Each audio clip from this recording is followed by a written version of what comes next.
4 hours after the Central Bank of Nigeria directed commercial banks to pay the new Naira note to customers over the counter, Abuja residents have decried the non-compliance of commercial banks to the CBN directive to pay over the counter and the non-availability of the new Naira note.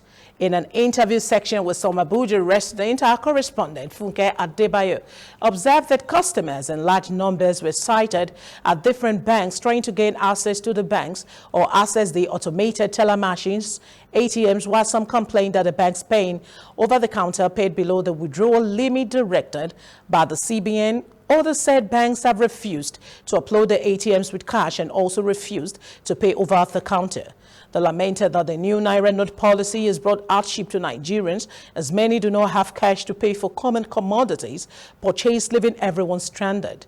The respondent accused the government of using its monetary policy for political reasons ahead of the forthcoming election.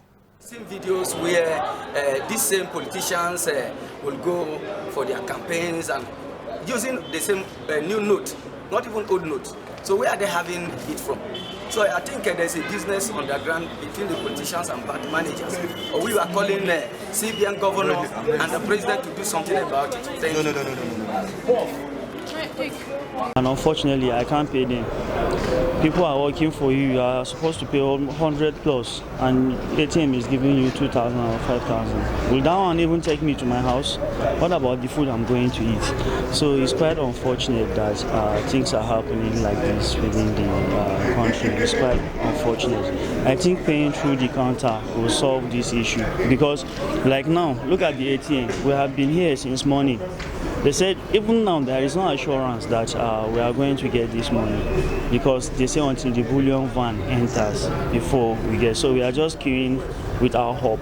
I think for me, for the first thing, I all the old cash that I had deposited them because I thought, no one was going to be collecting the new Naira notes anymore. And now it's even so tough, you can't get fuel, you can't buy things in the market. I've had people do some work for me and it's been so hard to pay them. I'm supposed to be traveling tomorrow and I'm rethinking, is it going to be worth it? Knowing that when you get to where you're going to, you still have to use a lot of cash. The queue has been insane. I went into the bank earlier and they said now you can't collect more than 5,000 Naira. Yes, I think that is a political, because all the politicians will know that yes, all this thing that is happening to us like this now is a politician. They are just using us, suffering us just because of the election that is coming up, which is very, very bad for us in this country. And by the time they got the election, when they claim that, see, we are still suffering for them, they will not be able to even take care of us.